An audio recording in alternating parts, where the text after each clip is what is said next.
दोस्तों आप तक ये इन्फॉर्मेशन तो अब तक पहुंच चुकी होंगी कि अमेरिका ने ईरान के 3 न्यूक्लियर प्लांट पर एक बहुत बड़ा हमला कर दिया है, जिसकी वजह से 3 न्यूक्लियर प्लांट तबाह बर्बाद हो चुके हैं। अब इसी को लेकर MIM के चीफ असदुद्दीन अवैसी साहब का एक बहुत बड़ा बयान आ चुका है।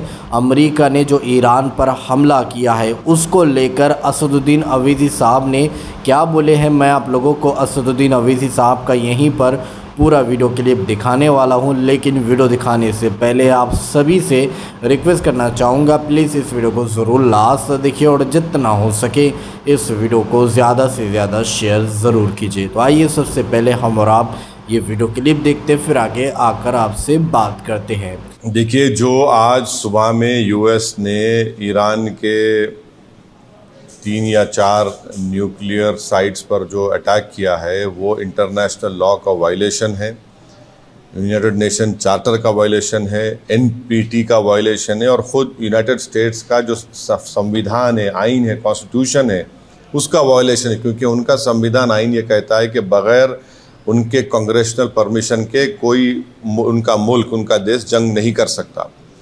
5वीं बात यह है कि ये हमला करके यूनाइटेड स्टेट्स ने गज़ा में जो फ़लस्तीनियों का एथनिक क्लेंसिंग हो रहा है, जेनोसाइड हो रहा है, उसको कवर अप कर रहे हैं। और इज़राइल जिसके पास 700-800 न्यूक्लियर वॉरहेड है, जो NPT को साइन नहीं किया, जो IAEA के इंस्पेक्टर्स को अलाउ नहीं करता, उस पर कोई बात ही नहीं कर रहा है। और छठी बात यह है कि मेरी बात लिख के रख लीजिए कि 5-10 साल में ईरान 90% यूरेनियम का एनरिचमेंट करेगा, 90% करेगा। अब नहीं रोक सकते ईरान को। अब ईरान NPT से निकल जाएगा और एनरिचमेंट करेगा। और साथ ही साथ उसका ये असर होगा आज की बॉम्बिंग के बाद कि जितने उस देश में, जितने अरब ममालिक बोलिए, मुस्लिम कंट्रीज़ बोलिए, जो उस खित्ते में है, वो सब लोग अब फैसला करेंगे कि हमको इज़राइल के ब्लैकमेलिंग से, इज़राइल की हेजेमनी से बचने के लिए हमको अब न्यूक्लियर वेपन्स बनाना पड़ेगा। वो भी आप नहीं रोक पाएंगे। और अमेरिका के इंटेलिजेंस ने खुद कह दिया कि अब ईरान के पास कुछ नहीं है। तुलसी गबार्ड का स्टेटमेंट है।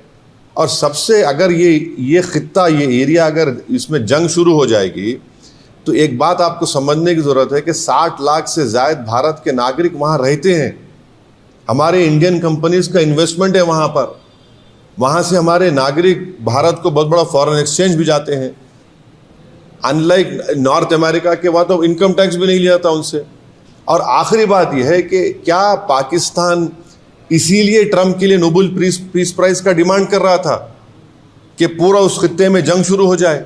क्या इसीलिए उनके जनरल जाकर लंच खा? जी हाँ दोस्तों, आप लोगों ने MIM के चीफ असदुद्दीन अवैसी साहब का ये वायरल वीडियो क्लिप देखा है, जो इस वक्त सोशल मीडिया पर काफ़ी वायरल हो रहा है। अमेरिका ने किस तरह से ईरान के 3 न्यूक्लियर प्लांट पर हमला किया है और किस तरह से पाकिस्तान जो है इसका सपोर्ट कर रहा था, इसको पीक फुल का जो है अवार्ड देना चाहता था। लेकिन अब किस तरह से ईरान के ऊपर अमेरिका ने यानी 3 बड़े बड़े हमले कर दिए हैं। तो इस पूरी वीडियो को देखने के बाद अब आप क्या कहना चाहोगे, आपकी इस बारे में क्या राय, तो कमेंट में अपनी राय लाजमी बताइएगा। तो चलिए दोस्तों, अगली वीडियो में मिलते हैं। जब तक अपना ख्याल रखिए और अपने इस भाई को अपनी दुआ में याद रखिए। अल्लाह हाफिज़।